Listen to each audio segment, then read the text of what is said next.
Hey guys, it's Mike, the King Arthur Legends Rise video. Today I'm going to talk about the Hall of Conquerors, kind of cover each of the bosses and my personal strategy and how I kind of tackle it. So the first thing I do in the season resets is I go into that first boss and take a peek and kind of take a look at what's going on in the leaderboards and what people are doing. And from there, I kind of gauge, which of those members I have on my team and paying close attention to the relics that they're using and try to figure out exactly why they'd be using those relics. So this team here from Kimchi has actually defeated Blazing Gorgos completely, which is pretty incredible. I think that's the first time I've actually seen that. Not to say it's the first time it's happened. It's just the first time I've noticed. Also down here at Try Me, he's got 99 hearts on Blazing Gorgos. So that's pretty good. But you notice their teams are actually the same. They're running Frost Lancelot, Frost Hild, Frost Vivian, and then Flame Merlin. But as you move down these teams, it seems to be a pretty consistent team. Frost Lancelot's the way to go. You get further down, you will see a Flame Lancelot down here. Here's another person knocking out 100 hearts there. But you can see the amount of hearts they're doing with the Flame Lancelot, significantly less than Frost. Unfortunately, I don't have Frost, so that's kind of unfortunate in that space. But you also see a Flame Vivian. But these four team members are going to be a pretty impactful team. They're all steeds, so they're going to be utilizing some of the attack up benefits that Hild's bringing with her kit. So, and then you see between Merlin or Lancelot, one of those two tends to be in the lead position. I think ultimately for me, I would lean towards Merlin and make it survivable. Once you start living through all 200 turns pretty comfortably, depending on your gear, you could move Lancelot over there and just speed him up. But it just kind of depends on what you need on your team. I actually stepped up probably almost 10 hearts when I added Merlin to my team over Rosier and then moved him into the lead spot for that extra defense across the board for my team. I was surviving all 200 turns most of the time at that point and I'm doing a pretty good job.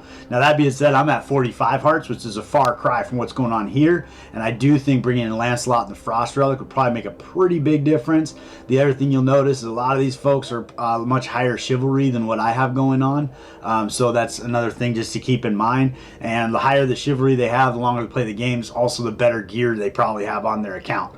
So there's only so much you can really do, but this is a good place to start to kind of get a feel for how you would build your team. From there, you could look at the mechanics of Gorgos, Blazing Gorgos, and kind of get a feel for what he's bringing in. Ultimately, when it comes to this team, you're basically utilizing the same team strategy you've got on Gorgos, laying as many dots on Gorgos as possible, and then keeping your team alive.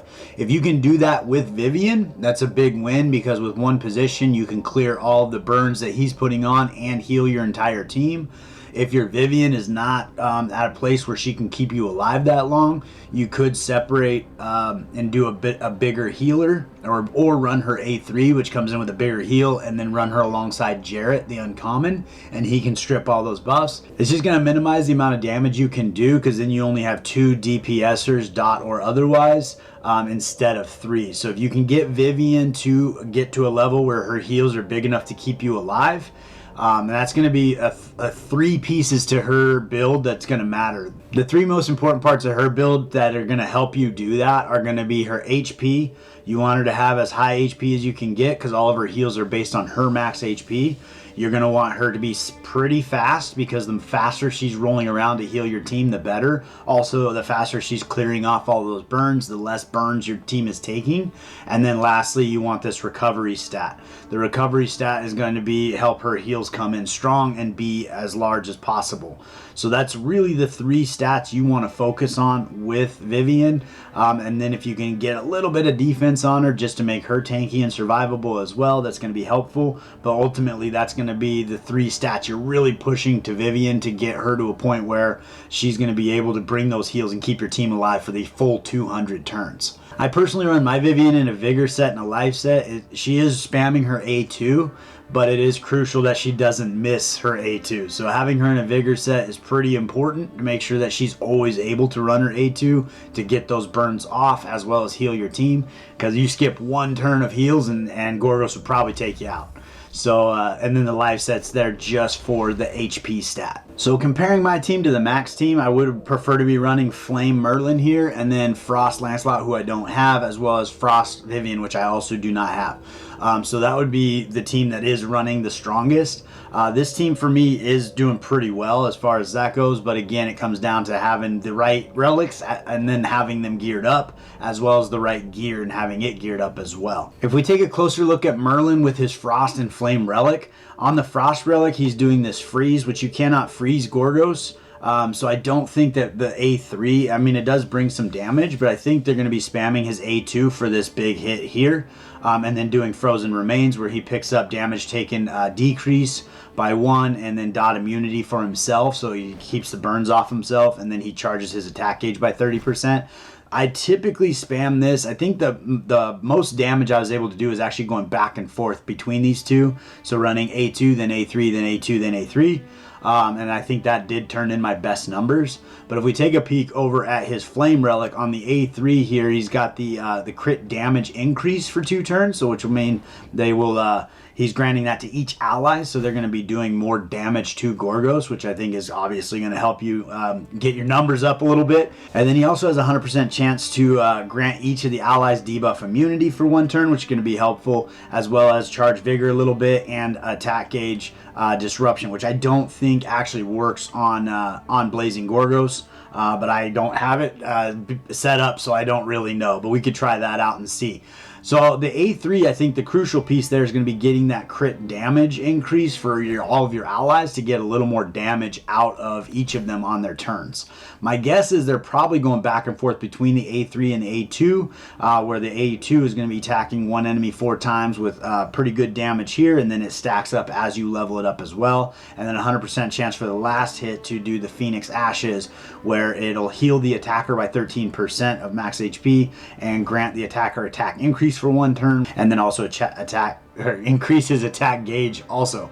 So I believe that those are going to be the 2 moves that they're really using, probably either spamming just the A2, but I think they're probably splashing in this crit damage increase for 1 turn as well. And if you do get this booked up, it increases that for 2 turns, so if you're going back and forth between these two, the crit damage is almost always going to be up, so that's going to be a pretty good way to go. If we move over to Lancelot, take a look at his relics. The Flame Relic is what I'm rolling with, and I'm spamming his A3, just getting as many burns on him as possible. He's got an 80% chance for each hit to inflict a burn, and I do have some opportunities with my Lancelot. I can get an extra 10% burn rate to step that up to 90% instead of 80% and get more attack damage out of there.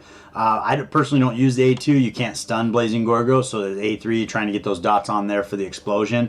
We get over to the Frost Relic, which I do not have. The A3 is going to actually apply a freeze, which is not going to work on Blazing Gorgos, but the A2, using less vigor, it can land up to 3 chills. When you get that booked out, you have a 90% chance to land 3 chills instead of 2 burns. It is a single target, but that works out great for Blazing Gorgos. And then the other thing is it puts him into a positive affinity status, so he's just going to be a little more tanky, and Gorgos isn't going to do quite as much damage on him when he smacks. So if you happen to have the Frost Relic for Lancelot, definitely the way to go. So then jumping into the challenge here and just kind of rolling through the actual skills and how we're actually rolling. We're going to go up into here, take a peek at what's going on. Lancelot, Merlin, like I said, I go A3, A2, A3, A2, and just kind of roll through those, alternating between. That tends to be, I've tried it just as A3, I've tried it just as A2. Going this route seems to be the way I'm doing the most damage. But if I did have his Flame Relic stepped up, I think the same strategy on the Flame Relic would probably do a little better for me. That being said, the Frost Relic is positive affinity, so it does help with his tankiness, so that's not a bad way to go. On Lancelot, we're spamming his A3, just trying to get as many burns on as possible. If you do have his Frost Relic, you're spamming his A2 to get even more chills on Gorgos as possible. With Vivian here, I'm spamming her A2. Her heals are coming in strong enough with the 5.5% plus recovery over time to keep my entire team alive. If that's not the case for you, you might spam her A3 and then bring in Jarrett to get rid of the burns. That could be a solution for you. You could also try alternating between her A2 and A3, but I don't know she's going to be clearing burns frequently enough to keep your team alive. But you could give that a shot and then maintain Hild if you got her on your team.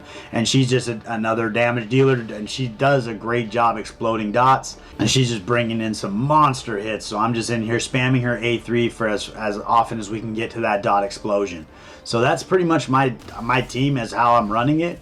And then you do want to focus on blazing Gorgos. If you do have any single target like Lancelot doing chills with his frost, you don't want him spending extra time on the arms, because that's going to give you a lot of damage, but it's not going to get your hearts destroyed.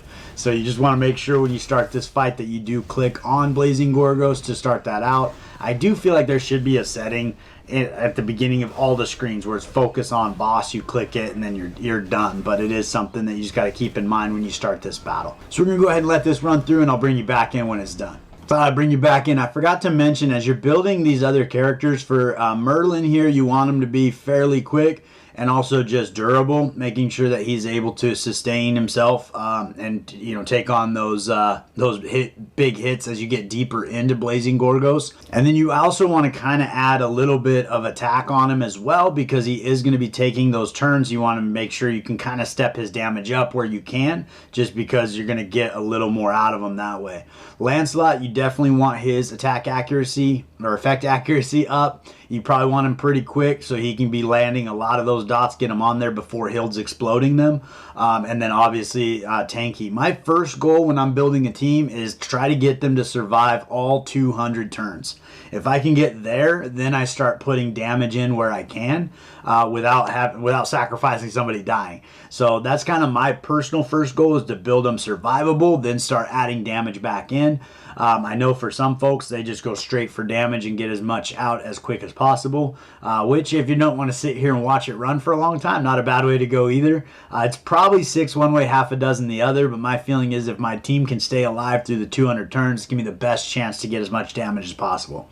And then with Hild down here, you build her straight attack, just as much damage as you can get, and then splash back in the defense where you need it to keep her alive.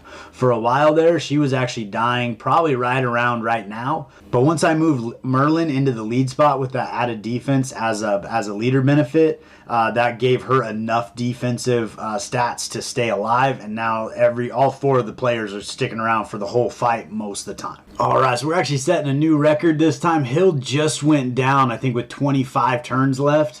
So that's a little bit unfortunate, because we probably may have gotten closer to that 50 mark potentially, because she does bring most of the damage for this team, although the burns from Lancelot do come in pretty strong here.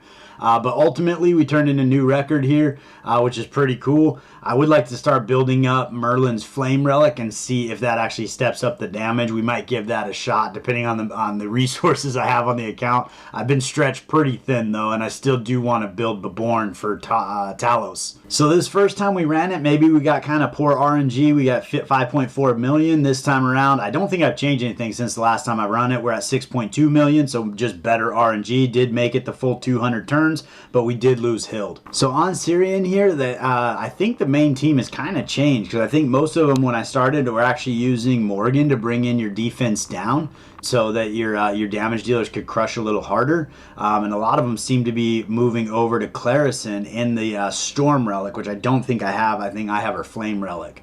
So that's kind of an interesting turn of events. The Storm is just because it's positive affinity for Sirion would be my guess. My thought would be she's still bringing defense down for multiple turns, which is a huge win for that battle.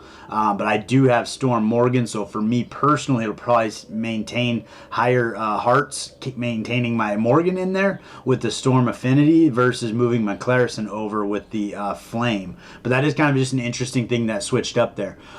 People are obviously running Gilroy as well. I don't have Gilroy built, and I don't have a Storm Relic, and I do think his chivalries being high is necessary for him to be effective in this space, but I haven't looked too much into it because I don't have him built. So unfortunately Gilroy doesn't work for me, so I kind of replaced Gilroy with Bedivere as just a raw damage dealer in a neutral affinity with Sirion, and then I brought in an additional damage dealer with Tristan. anytime you see a character in here that's kind of a unique character that you don't see used in a lot of places, I try to utilize that character because there's not really a purpose for me to bring Tristan over here or to Talos. So it's kind of nice to be able to use him in Sirion, take up that space where he can do some damage and do some work for you, and then free up another damager such as Arthur or whoever else you might have put there instead to be in that other team. But ultimately, you want to have 3 healers built. So you're looking at Vivian here, you're looking at Nika, and then Tryng.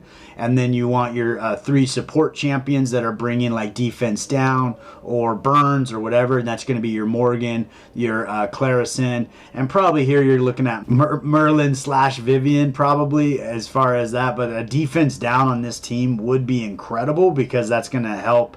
Hild's nukes be much more effective. Although, as you can see here, you don't actually need it. You can actually beat Blazing Gorgos with this team that you see right there, which is pretty impressive. And then you're looking at bringing in damage for each team. So with Blazing Gorgos, you got the unique mechanics with burn. So that's why you have Lancelot and Hild doing your damage there. On Sirion, it's kind of more raw damage focused. That's your Tristan and your Gilroy, I'm assuming, but I'd have to take a closer peek at his kit to see exactly what he's doing. And then in Talos, you've got Iwarit and your Caliburn Arthur. So that's kind of the way that I kind of structure my teams the best I can, is bringing in that support champion, bringing in your healer, and then bringing in the damage that speaks to the boss that you're fighting. And then as far as builds go, it's much the same thing. With Nika, you're looking at speed, HP, and recovery. And it's kind of a balance of those things. You want her fast enough where her heals are coming in often. You want her HP high enough where her heals are coming in big, and recovery up high enough so her heals are coming in big. So in the Frost Relic, she has a monster heal, basically tops them off every time. Then it's just a matter of making sure you have enough defense on each of your characters where Sirion can't one-shot you. I have noticed, like, once he kills or one of your allies, from there, I think he gets a turn meter boost, and he gets to go again, usually before Nika can get some heals out, and then he'll kill another one. So it's kind of a domino effect. Once he kills one, that he kind of rolls through all of them, which is kind of unfortunate. But if you could keep all of your folks alive all the way through turn 200, you're going to be doing pretty good in that space. And you can see I've kind of put some work in. Finally got Tristan's relic up to 6-star and fully awakened. It's one level away from 60. So I'm going to go ahead, level that up, and then we're going to run this and see how it goes. So we got that relic leveled up to level 60. Probably won't make a huge difference, but it is extra defensive stats and so forth. So going to help keep them alive. We've got Nika in here spamming her A3, just bringing in those monster heals. And then with Tristan, we're doing the A3 as well. On this, that's going to be his hardest hitting ability. With Bedivere, we're doing a single target A2, and then with Morgan, we're spamming her A2, just getting as many of those increased damage taken and defense downs on as we can, so that Tristan and Bedivere are doing as much damage as possible. So the more of these we can stack up, and that's kind of where Morgan and Morgan and Clarison could be kind of interchanged here. Because Clarison does bring in that defense down. She can stack it up for 3 turns, so she does a good job stacking those up. Tristan also has a defense down 1, the kind of the little one, but it's permanent. So every 5 turns, I think, is the cooldown on that. He's going to place that on Sirion, and it'll stay on for the duration of the battle.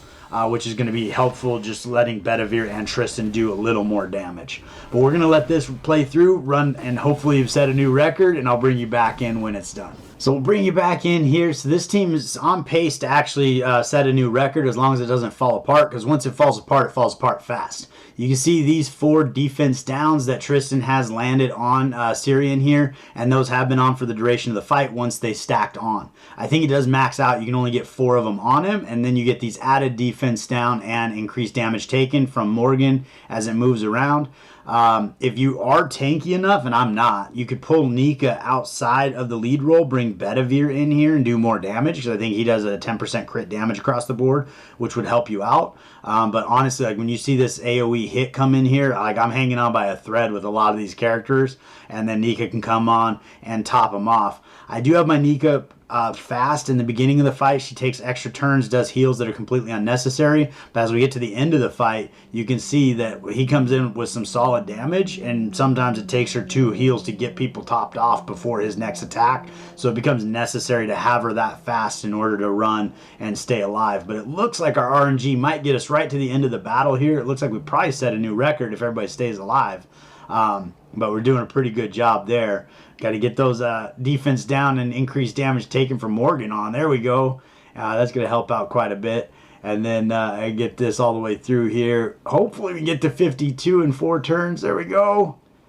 All right, we made it. We made it. Got 52. I think we were at 51. So 1 more heart destroyed. I think that gets you an extra reward as well. So not too shabby on that team there. And then on the Talos team, I'm coming in with some damage. We got support and counter strike from Anya here. We got our heals coming in from Tryng. Defense down for Clarison so that Arthur can smack. This team unfortunately does not typically make it all 200 turns. My Clarison is usually the first one to go down, unfortunately, just because she's kind of a later build. I don't have a lot of good gear on her, and I still have some opportunities. My heals aren't coming in as big as they could with Tryng here. It could be a benefit to move her into her Flame Relic if I had it built, just for positive affinity, depending how big the heals are on the Flame. I think they're smaller, or I think her Flame Relic is different somehow, so that might be why I'm not using it as well. And then Anya on the Flame probably wouldn't be a bad way to go either if I had it built, but I do have the Storm, so it's a neutral affinity, doing okay here. But I'm not going to spend a lot of time on Talos because I'm actually going to do another video,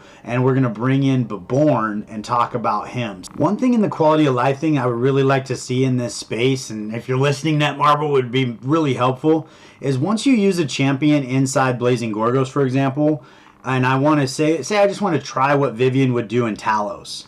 For me to actually do that run, it automatically removes this team. Now, I understand why I can't use Vivian in both areas, but I kind of feel like it'd be nice if we could, like, for example, Morgan is a very versatile character.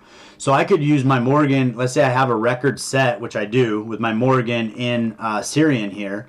But if I wanted to pull my Morgan out and try her in Talos and see if I get more progress out of that, then at the end of that battle, it should give me the choice. Would you like to save these results? Because it'll delete these ones.